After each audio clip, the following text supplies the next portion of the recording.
The Untapped Goldmine: Why Serving Clients Over 50 is the Smartest Move in Fitness with Jay Croft. My name is Chris. I'm giving you your intro, and today's guest is someone who's been quietly rewriting the narrative of fitness marketing, one powerful underserved demographic at a time.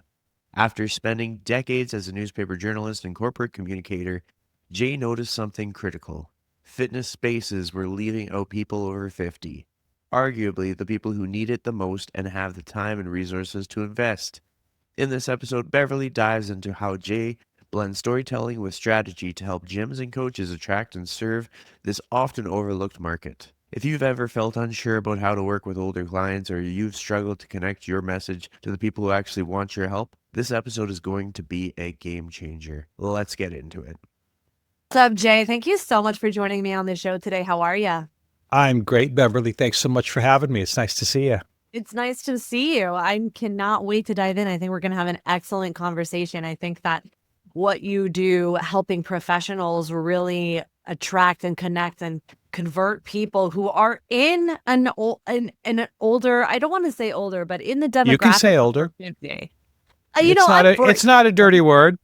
I'm 22 and I feel in my mind like I'm 26. So exactly. We can talk about that. That's really important. You just stumbled on something really important. So can you share with us a little bit about how you got into the space in which you're working in now? You bet. So for many years, I was a newspaper journalist. I was a reporter and an editor at mainstream daily newspapers in cities across the country. I ended my career at the Atlanta Journal-Constitution. So I wrote and edited the newspaper that you got on your doorstep every morning, basically. Then, that kind of went away about 15 years ago when the internet and smartphones and everything blew up traditional media.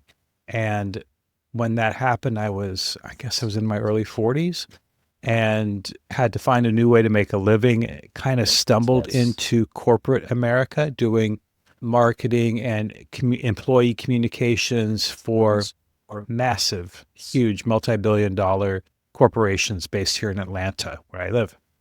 And I did that for a few years and just didn't fit in. Newspaper journalists are we like to think that we're a little bit of rebels, cowboys, and can't be tamed on the cubicle farm, I didn't fit in. I didn't like it. I wasn't good at it. So I thought, well, what the hell am I going to do for the rest of my working life? I guess I'll be a freelance writer. What do I want to write about? And one of the things that I focused on was fitness, because I've always been fit. I've always gone to the gym. I've always enjoyed athleticism. And I noticed, this was around the time I turned 50, I noticed that I was no longer attractive to the fitness industry. It's hard to say to someone much younger, you're a lot younger than I am, but you'll feel this. You will notice when you age out of the primary consumer market, which ends at about, I think it's 18 to 49. And the closest I can come up to match it is when you are driving in a car with teenagers and they sing along to the songs on the radio that you have never heard.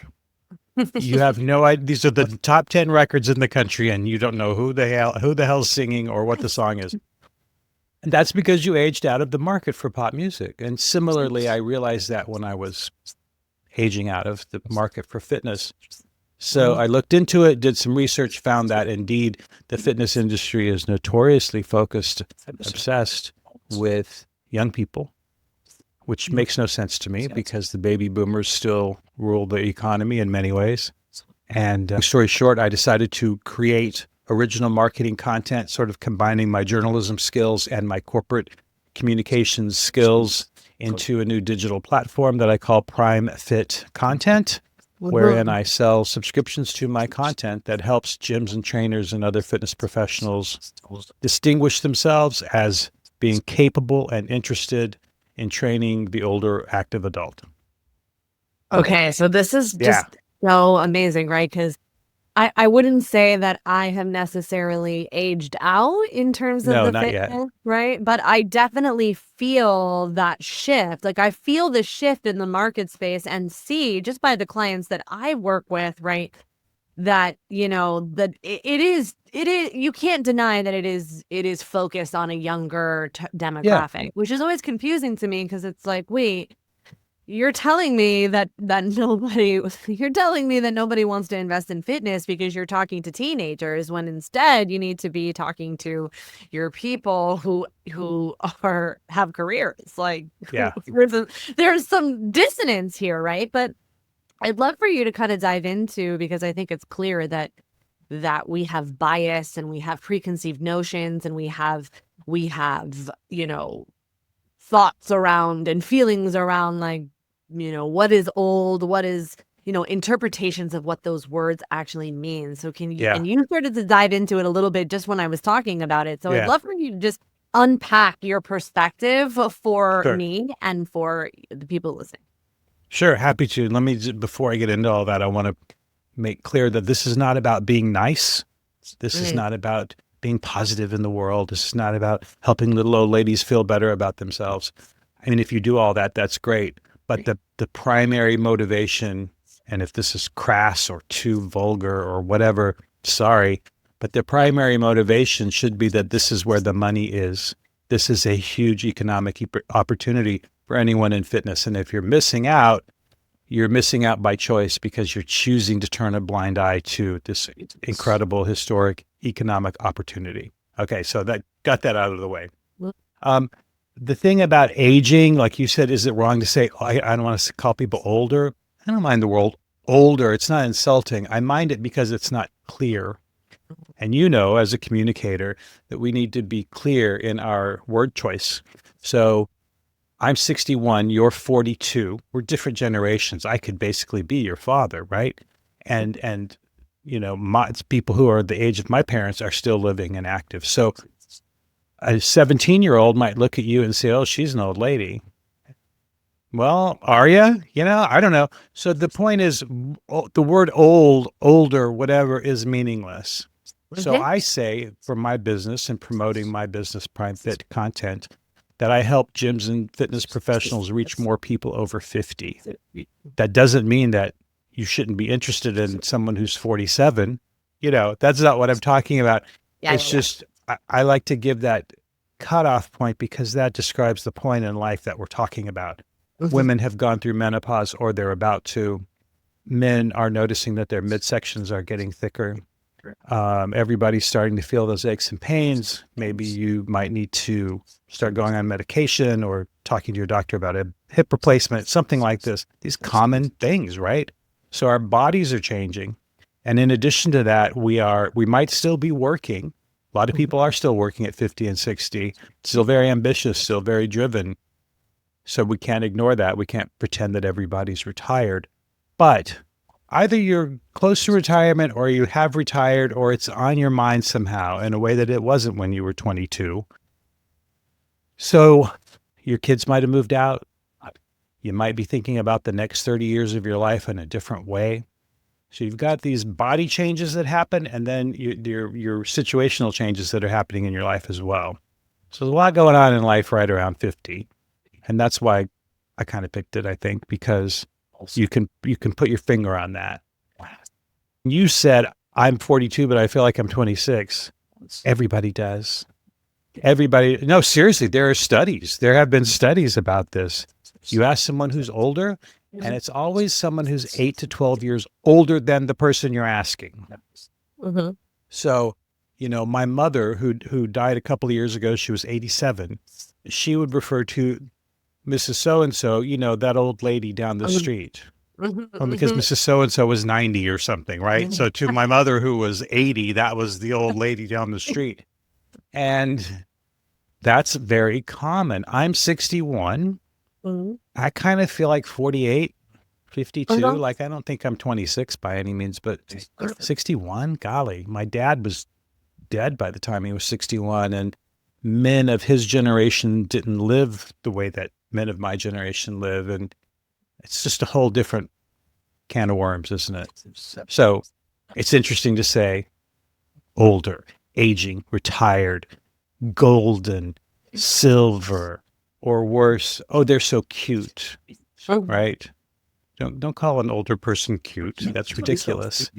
It's so good. And what I really love that you're talking about is what I'm always telling my clients as well, which is that we're not the traditional ways that we've been taught to niche down, and I'm putting that in quotes for those of you listening, but is usually through demographics and age. And what I love, and I think that's old and outdated, because I've never met a mom who is busy and over 40, or a mom over 40 who doesn't identify as busy. Like, I'd love to meet her. I would love to meet her. She doesn't exist. Or maybe one that proves the rule, right? Right, the point is that when I hear you talk, you're talking about specificity in problems and desired outcomes. Someone who is at whatever age, right? I'll think of my husband as an example. He's 40, but he is experiencing a lot of problems or and struggles that we're addressing, but the concerns that have come out of his mouth are things like, I just feel like I'm 80 trapped in my body. And those are from the experiences he's going through, right? Like you were talking about, midsection growing what feels like unexpectedly, aches and pains that weren't there, throwing back out, like blood pressure, health marker concerns. There's so many different experiences that people face as they get wiser than you did when you were 12, 19, 22, 30, even in your 30s. But those are just baseline metrics. I feel like it can happen at any age. Well, the thing about those metrics that are so relevant, I think, to people in the fitness industry, health and well-being industries, is that they're not inevitable. So many people in the situation you just described your husband being in will say, "Oh, I guess I'm just getting old. Oh, my back hurts for no reason. Guess I'm old. I can't beat my brother-in-law at golf anymore because I'm old." Yes. Well, no, that's not it. What happens is we stop moving our bodies at a certain point in life, generally, and we eat crap because we're Americans and that's what we do. And we have this thing called sarcopenia, which as well as I do, is a natural thing about getting older. It starts in our 30s. We naturally lose muscle mass unless we do something about it. And what's that something? Lifting weights, strength training, resistance training. So all this means that for every man or woman out there who said what your husband is saying, many of them, particularly my generation and older, don't have any idea that they can do something about it and that exercise is the solution. Because when we were younger, weightlifting was something that only freaks did on TV in the Olympics every 4 years. It wasn't something you did at every strip mall on the corner. It wasn't something ordinary people did. I think people your age and younger are hip to the idea that exercise has health value beyond just how making you look better or lose weight or have big biceps or whatever it is that you want to feel attractive. So what we have to do in the fitness industry is communicate that. And I don't think we've done it as a society. Maybe we're getting better at it, but that's what I'm trying to do, is tell people, hey, you're not getting older. You just stop moving. Get off your ass, put down the chips, get to the gym.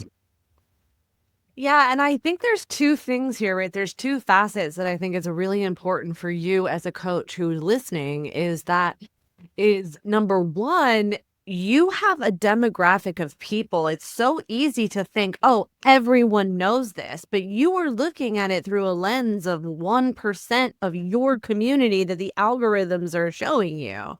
When, just like you said, there is a huge demographic of people, and I would even put my husband in that, who's 40, who they are apprehensive about going into the gym. They've never gone into the gym for the first before, but now their doctor has said, listen, you got to do this. And now they have absolutely no idea where to start, because in their mind, they're like, I'm going to become Arnold Schwarzenegger if I touch this. Because that's what we were told when we were younger, or that's like what was people thought. My husband thought that, right? I laughing because he used to tell me he tells me all the time, you guys are freaks. You live in the gym and you're a freak. Yeah. But the main thing is we don't know. People don't know. I recently, it's been about a year now, but I recently had on my podcast one of my college roommates. Her name is Jill. She's exactly my age. And Jill has become a power lifter in her 60s. She never went to the gym. She was, active enough, but she had a busy career and 2 kids and a house to keep. And, she's about it. She just was living her life, right? So now the kids are gone and career is taking a new phase. And somehow or another, my friend Jill is a power lifter in her 60s. And when we did the interview for my show, shameless plug, it's called Optimal Aging, if you want to listen to it. She said, Jay, no one told us this. When we were young, when we were in school in the 70s and 80s, no one ever said to us, lift weights so you'll have a better life when you're older. I said, yep, that's why I'm in business, because no one told us this. And I think something changed there in the early 80s when fitness became a more part of the culture. But what you're talking about with your husband is common still. We don't make that connection between working out in a gym, lifting weights, practicing flexibility, maintaining endurance, and physical autonomy and quality of life as we age. That connection is not made. So the gym owners and trainers who make that connection have a golden opportunity. They really do, right? There is just such a huge market for people to help people get confident, but and confident in the gym and with the skill of lifting. But what's interesting is, I think that there's apprehension for coaches. I won't speak I won't speak for all coaches, but I know for me, when I was first starting out as a trainer, when 10 years ago, I had apprehension around, just like I did with pregnant women or postpartum women, is I don't want to break anyone. Like, what are the life changes that are different? Yeah. I don't want to hurt someone, right? It felt, at least for me, through my bias lens, it felt for me that there was more at stake for someone who was older than someone who was like 22 or 30 lifting for the first time. Like, for me, I felt less, like preciousness around it. So I'm curious if you've experienced that, or, how you have navigated that for your clients and helping them train and coach people who are, older. I hear that from trainers. No, I hear that from trainers sometimes, but it's a very simple solution. Get educated, learn a little bit, what the heck? You're going to say, no, don't tell me about 100 billion people in this country that I could be helping. Don't tell me about people who have the time and the money and the loyalty to become my best customers. Don't tell me about people who I can upsell on nutritional supplements and on personal training. I don't want to know about them, because it's just so much easier to stick with a 25-year-old musclehead who wants to, pay $10 to walk into my gym and throw around weight whenever he wants to. Why should I learn anything? Golly, that's crazy. No, look, do I look like you're going to break me? No. I'm asking you, you're a fitness pro, or would you be afraid to train me? No, not now, but I would have when I was younger, maybe. Newer. Because of what? Because you would ask my age and I would say I'm 61, and you would say, oh no, you're gonna break. No, I think it's more like the noviceness, right? So like, feeling more like, oh my gosh, like, where do I start? Like, so here's how you start. Here's where you start. You realize that people are coming to you with different motivations. They're not coming at you to lift the most heavy weight they possibly can so that their pecs stick out and other young boys are impressed with them, and other whoever you're attracted to wants to be attracted to you. That's not a motivation. There's nothing wrong with any of that. If you want to lift weights to have a hot body, go for it. I don't care what age you are. But most people in their 60s or 70s have a different motivation for coming to see you. They're not coming to max out their reps or their personal best or their, the heaviest amount of weight they can lift. They're coming because they want to look better and feel better and move better and have better health and extend their autonomy. They want to play with their grandchildren. They want to be able to travel in their retirement. They want to be able to continue to play golf and play tennis and garden and go ski in the winter, or do whatever it is they like to do. I don't care. It doesn't matter what they like to do. You can help them continue to do it. They want to get off medication. They want to have better mental focus. There are 7 motivations for this. I put it in an ebook called 7 Secrets to Selling Fitness After 50. You can get it on my website and for free. And when you understand what they want from you, that's the number one thing. Number 2 is get a little extra training. There are certifications. There's an organization called the Functional Aging Institute, which will give you a functional training certification and help you understand a lot of this with your programming and your approach, and learn some substitutions. What are common health issues that people go through at this point in life? Joint replacement is big. So if you might have a client comes to you and says, I don't like to do squats because I had my knee replacement and that's not good for me. Okay, what can I do instead? You, the trainer, need to be able to say, okay, Mrs. Johnson, got it. Instead of squats, you're going to do this. It's really not insurmountable learning how to do this. And then, you focus on functional fitness for a lot of people who are older because that's what they want. When a young person goes into the gym and does a bench press, he wants to bench press so he can do more bench press. I don't care about that if I'm 75 years old. I care about bringing in the groceries, turning so I can lift up to the cabinet and put them away, carry my luggage through an airport and lift up and put it in the overhead bin. So you're talking about those multiple planes of movement, right? Which trainers can talk about better than I can, but you know what I'm talking about. The side to side, the front to back, the rotational, right? Focusing on lunges and squats and pulling and pushing and the basic things rather than on like the young vanity. So that's my short answer for if you're afraid. I get it, I guess, but then again, I don't, because I see people at the gym I go to. I almost said my gym. I don't have a gym, but I've been going to the same gym for 20 years. And it's mostly young professionals, but during the daytime, between about 9 and 3, it's full of older people. And a lot of them look old, frankly. There's nothing wrong with saying that. They look like what you're talking about, where you think, oh, she has white hair and she's so thin, or she's hunched over, or whatever, that might give you pause. But they're in there doing it, and the trainers who help them are everything from 25 to 65. So it can be done, and it's a great way to pack your gym in the middle of the day.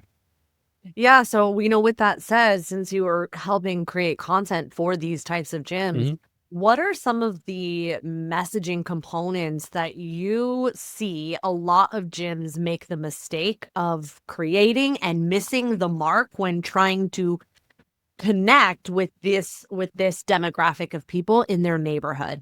What are the changes that they can be making in their messaging to really find and create a community and a place for this demographic to feel safe in their area? That's a great question, because that's, as you know, we got to tell people what you're all about.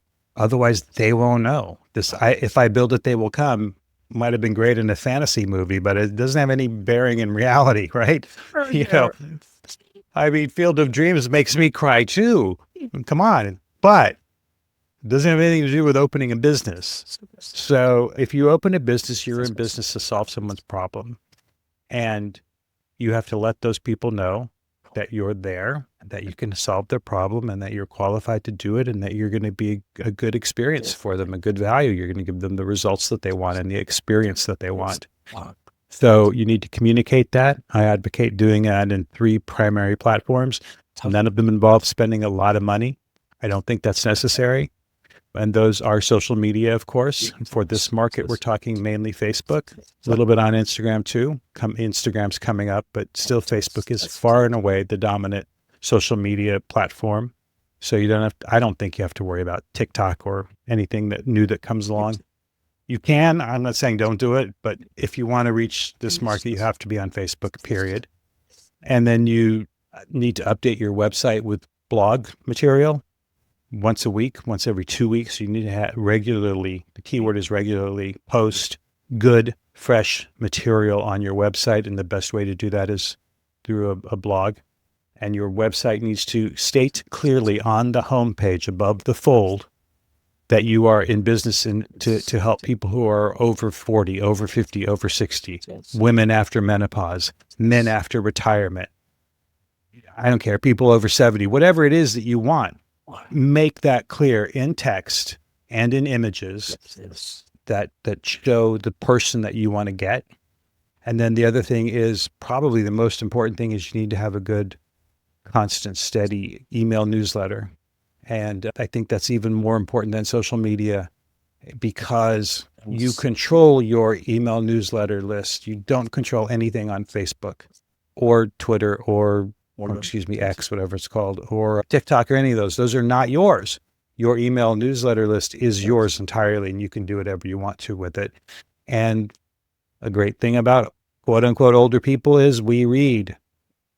So I'm not saying we don't watch a video now and then, but we read, whereas maybe a 20-year-old audience isn't going to read as much. So focus on those 3 channels to get your word out, but then also network in real life. Find merchants in your neighborhood who also want to help people in this market. High-end hair salons, golf pros, restaurants that have a fancy wine list, because people in this demographic have money to spend.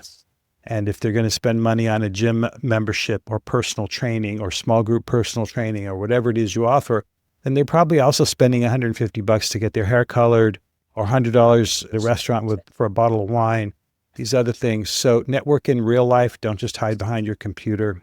You know what I mean? And support your community. Get out there, man. Show people you're around. Sponsor a little league team or a team at the 5K fun run, or show up at the jazz festival, whatever it is. I love that. So what's your opinion on LinkedIn? For fitness marketing, I think if you're targeting people through a business association, it might be effective, I guess. Or if you want to find people who are at a certain level, you've got a program that's designed for older executives who are still really busy and traveling a lot and don't have the time or desire to stop their busy workday and go out of the office and go to a gym and do all of that. There are some guys, making a good living doing that, appealing directly to older business people. I guess that you can do that, but I don't think that LinkedIn is really strong for necessarily the localized kind of training that a lot of brick and mortars do. If you're an online trainer, LinkedIn has more applicability for you. What do you think? You know more about it than I do. Yeah, it's interesting. What caused me to bring it up was because, you were talking about how the demographic reads. And so LinkedIn is very forward on articles. You want to be posting articles. A lot of people are reading there. I'll tell you that my bias on it was always that, why do I want to go to LinkedIn when all those people there are looking for jobs? But from what I understand, that is that there's just been a huge shift to that market, and me personally have not focused on that. But I was curious if you did, and I've seen a lot of recruiting done on there for gyms. Yeah. So I was curious your opinion if you found gyms successful for fitness marketing. I have not. That doesn't mean it's not happening or that you shouldn't do that if you want to. Same.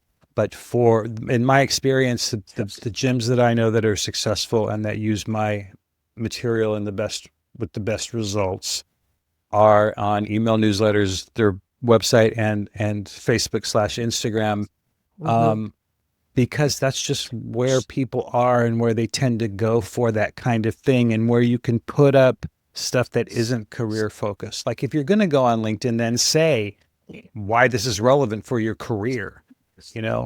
Having a career and still working and still being very ambitious at work is hard.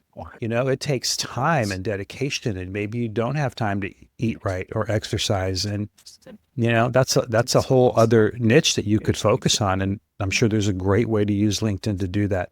I don't know of any of my customers who have done it with people in their neighborhood, in their area, to help grow their gym. But again, doesn't mean it's not happening. Yeah, so, something I'm also curious about. So I noticed this. I just think this is human nature. Age does not really matter, I think, in this, but we tend to resist change, right? Our brain is Sure. resists change, right? And so as time passes, I find for myself that there is this fine line between navigating, like digging my roots in and being stubborn and staying with things because that's the way that it was done versus, innovation and coming with the times, right? I think of things of like, I remember a time before internet. I remember the time before we had these smartphones. I remember when I was in college, my parents were like, you have to have your phone on you. You never have your phone. Where's your phone? Right? Like the thought of that now is just so absurd. Right. So I'm curious, with that context in mind, how are you navigating the innovation of AI? The innovation, like these AI tools that are coming, these new platforms like TikTok are coming over. Like, how are you integrating this innovation into your business and helping your clients with their grow their marketing and their content messaging? Okay, so unlike a lot of people in my line of work, I think AI is a great tool. I'm not afraid of it. Maybe it's just because I'm old enough to remember when something didn't kill me and something else didn't kill me and something else didn't kill me. And, so here we are. One more thing, right? I don't think it's a bad thing. I think it's a really powerful tool. And I try to use it to my advantage. It can save me a lot of time. It can give me some good ideas. I work mostly at home, mostly alone. So it can be a great way to kind of almost have a collaborator that I used to have all those years in newspapers. I could turn around and there was a room full of really smart, talented, engaged, up on everything people, right? And say, hey, does this make sense? And somebody would come over and read it and say, no, that's crap. Do it again.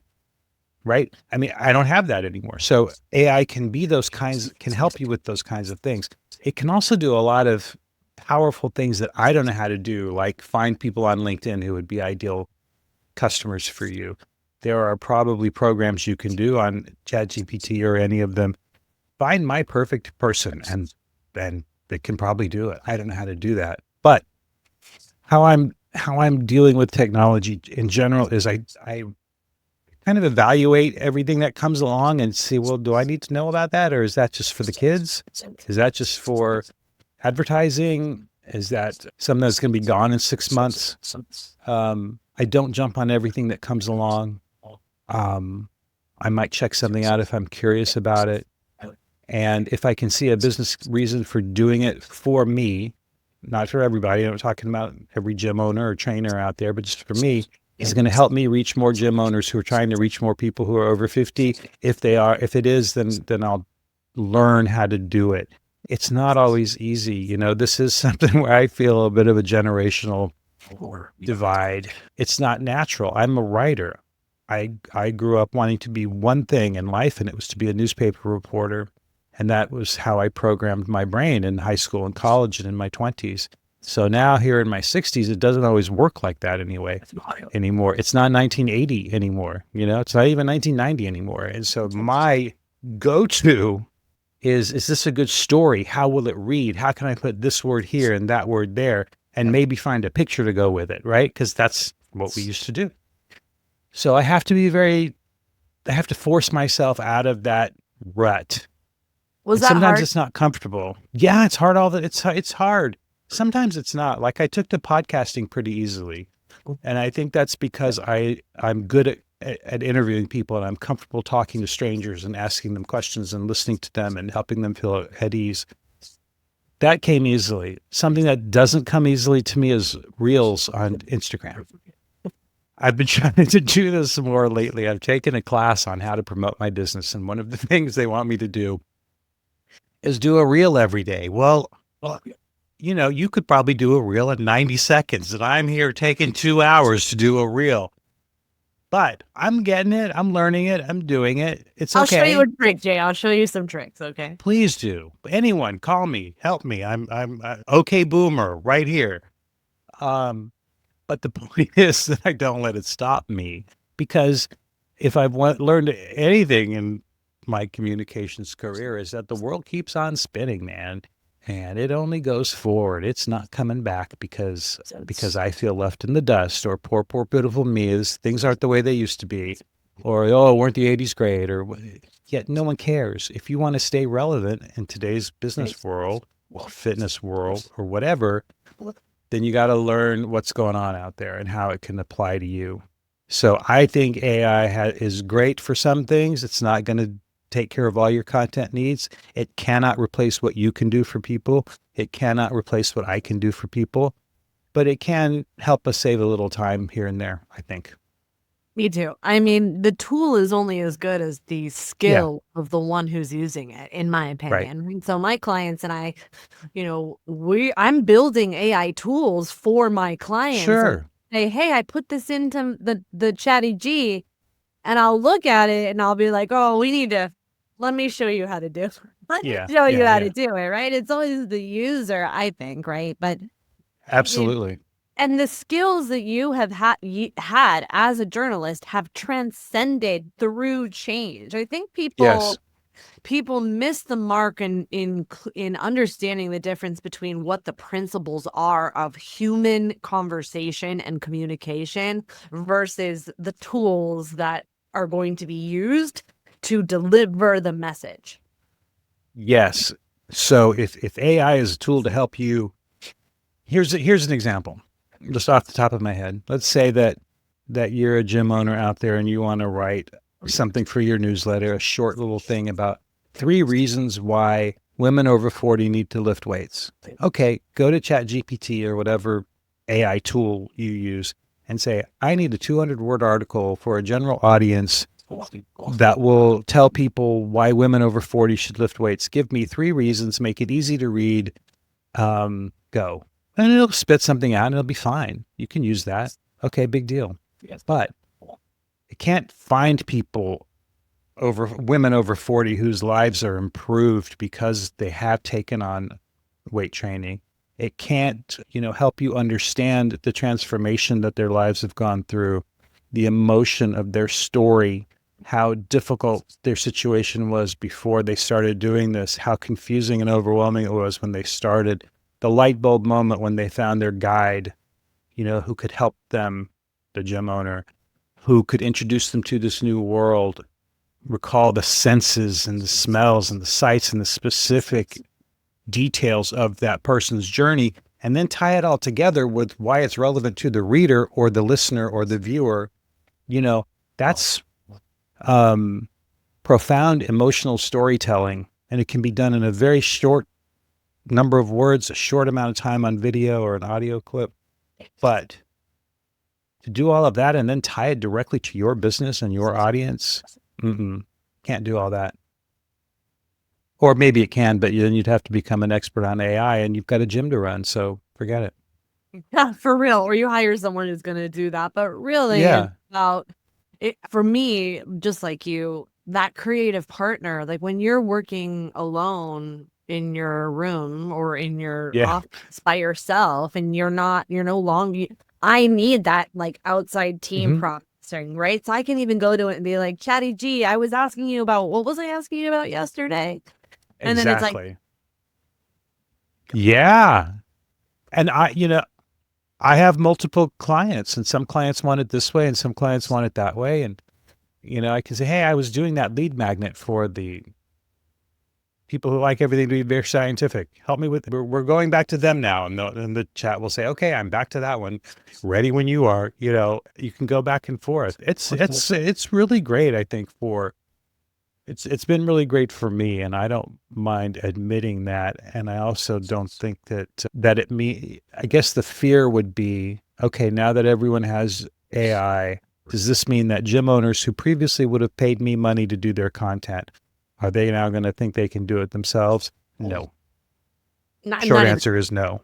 I mean, not even close. Most people don't even know how to prompt the ChatGPT yet, right? So my dad and I my dad, who is now, he's now retired, but he's starting to use ChatGPT. And I was like, oh, Dad, you got to do it this way and this way. And he's like, wow, this is amazing. Yeah. It's very interesting, right? I can usually tell based on how people respond versus, who has a growth mindset and who has a fixed mindset. Because I think that the there is like, oh, I'm going to be replaced.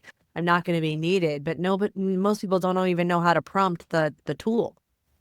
Right. And if you feel like something's that powerful that it's going to change everything, then learn to keep up. Yes. Or leave, and that's how I was when newspapers changed, came along and killed the newspaper industry, period. And a lot of you might be too young to remember that.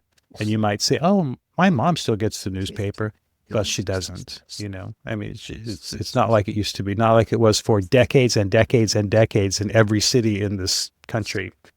It ended about 15 years ago because the internet came along, internet and smartphones came along. So when that happened, I took my skill set and I adapted. And the first time I tried, it was okay. It wasn't great. Now I've adapted again. It's hard, but you know what? I'm still here and I'm still using my skill set to help people. That's all I ever wanted to do. So bring it. Bring what you got, AI. So true. I'm so, my memory's now starting to remember, like, we used to see commercials where the dog would run outside and get the newspaper and bring the newspaper in. Like, that just doesn't exist anymore. My children would be like, Mom, that's so old school. I'll be like, what? Yeah. That's so funny. Pretty soon I'm gonna start hearing my pop songs on the oldies channels, if not already. Yes, it will happen. It will happen, my friend. And when it does, it's okay. It's gonna be great. It's better than the alternative. I really dislike hearing my peers complain about getting older because we're still here, and we've all lost people who didn't want to go. Right. And I don't want to go. I'm glad to be here. So I got wrinkles, I got gray hair, whatever. Yeah. Next. So something I am curious that I did hear you say that I'm interested if you have resistance around this is that gym is the specificity that in terms of who you serve for gym owners. So I teach my clients to be specific, but it's easier to do that, I think, online than it might feel like that in gyms, meaning gyms are like, but I'm here. I want to help everyone. Does my gym have to be only for this demographic? Is that something you teach, or how do you navigate resistance around specificity and niching? I think that each gym owner needs to decide who it wants to help. If you want to be this idea of I help everyone is nonsense. So get over that. If you mean what they no, seriously, it is. It's it is. Come on. When they say that, I think what they that's why I'm laughing. Okay. I think what they really mean is I want to be a general interest gym for the general public. That is not the same as saying I want to be for everyone. Because I'll tell you, are you for handicapped people, severely handicapped people? Nope. Okay. Are you for children? Raises a whole different set of liability issues and expertise and consent and all these things. Nope, you're not for children, then you're not for everybody. Are you for blind people? Are you for the very, very old and frail? Are you for, on the other end of the spectrum, are you for elite athletes? Can you train Division I athletes? No, you can't. Then you're not for everyone. So stop saying that. If what you mean is you want to be a general population, general interest gym, then say that. But that's a specific strategy you're adopting. And then that's fine. Figure out who you want to help and why you want to help them. And also remember that you can have multiple avatars. You don't have to devote your entire gym to helping little old ladies. You don't have to have your whole gym devoted to helping 25-year-old muscle boys. You can mix and match. You can choose. That's great. A lot of gyms do. They focus on one niche or another, and that's wonderful. But you don't have to. And I'll give you an example back to my gym, which is not my gym. It's the gym I've been going to for 25 years here in Atlanta. And it started as a gym primarily for here in the city, in the middle of Atlanta, for professional gay men in their 20s and 30s, maybe 40s. Well, in a big city, that means really hot, image conscious, how's my body, how's my hair, how's my outfit kind of people, right? And it did really well at that. But a couple things happened along the way that made the owner go, let me think about this. One thing, like I said about that middle of the day, he noticed that from 9 to 3, his gym was empty and his trainers didn't have anything to do. And so he started marketing to the quote unquote older people in his neighborhood. And they filled the gym now from in those crucial daytime hours. So they've got customers in the daytime that they didn't have before by specifically reaching out to people in those zip codes who were relevant to that. And then a couple of other gyms that were serving the university nearby went out of business. And when that happened, the owner of this gym went to the owners of those gyms and said, I want those people. And they said, oh, they're just college kids. He said, I want them. They'll come in at night. So this gym owner who started thinking, I'll just get all the hot young gay guys, and did, well, now he's got people in the middle of the daytime from the neighborhood who come in and fill him up. And he's got college kids who come after 6 or 7 when all the yuppies are gone. Genius, right? Get them all in there. So is he for everybody? I don't know. Does he need to be? I don't know. He adapted to his community at the time, and he's been around for 25 years and going strong. That's really cool. Does he still have all those demographics in his gym? Yeah, it's awesome. Yeah, seriously, there's this guy at the gym who's probably a trainer who's probably 25 years old, and a lot of them. I'm picking on one. There are multiple 20-something trainers at this gym who train primarily older people.